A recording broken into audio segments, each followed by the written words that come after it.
Daily here with world-class strength and conditioning coach, Mr. Larry Wade. How you doing today, Coach? Hey, man. Thank you so much for having me. I'm grateful to be here. We appreciate it. So, I know a lot of people see you all the time, but they may not be aware of who you are, what you do.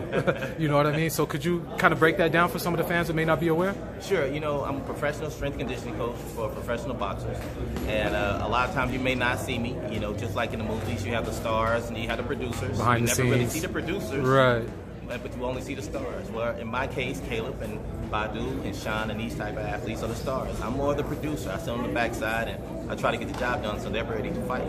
Definitely. And so, what? How long have you been involved in training world champion fighters with the strength and conditioning? Well, I've been in professional sports for over 15 years now, from football to track and field, basketball, now boxing. I've sent multiple people to the world championships in track and field and got medals with that, gold medals with that, and also multiple people to the world championships. And now this is going on my 6th year, and I've won 6 world titles up to this point. Wow. So is that, you know, for sometimes, you know, at times, you know, boxing can be sort of insulated. How were you able, you know, because your background initially was from track and field as an Olympic competitor? Well, I'm not going to sit here and tell you that it was easy. It wasn't. Okay. You know, I was brought into the sport by Kenny Porter and Sean Porter. Kenny Porter kind of took me under his wing, and one of the things he told me was, I want you to come in the gym. I went to the gym every day for a year and a half for free, just so I could learn more and more about the sport and how my strength conditioning, you know, education could help me support what they were trying to do. After a year and a half to 2 years, and then I decided that I would take on one more client, which was Badu Jack. Badu Jack. And won some titles with him, Right. and along the way, Caleb Plant came. And Caleb wanted to work with me, but at the time, Badu Jack and Caleb Plant were both super middleweights. And I opted not to, just simply because I didn't want to have a conflict of interest. I never want a boxer or an athlete to feel as if they have to be careful around me, Right. and what they're saying, what they do. So after Badu moved up light heavy, I went to Caleb, and Gotcha. I asked him, hey, do you still want to work with me? Because I did believe in the young man. I knew he had talent. So now Caleb is a year and a half, 2 years later, and now he's a world champion. Amazing. The tradition continues. It does. Established there. So what? I know you can't, or I don't know. Maybe you can. What specifically? Like, do you cater the strength and conditioning based upon, you know, the fighter, the weight class he's at, you know, where he's at in camp and stuff like that? Well, you have to. You have to cater all your training to each particular athlete. Everybody's genetics is different. Right. Everybody's disposition, aerobic or anaerobic disposition is different.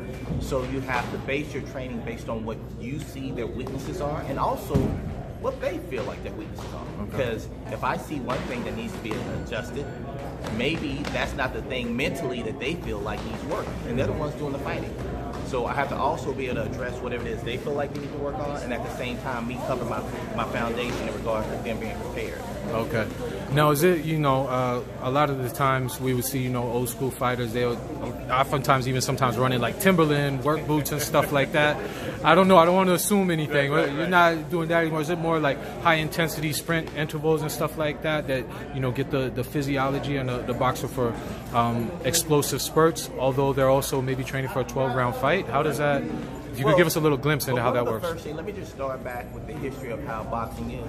Usually a boxer who was trained by his trainer was a boxer. So it goes boxer, trainer, boxer, trainer, Gotcha. boxer, trainer. So that knowledge is what's usually passed down.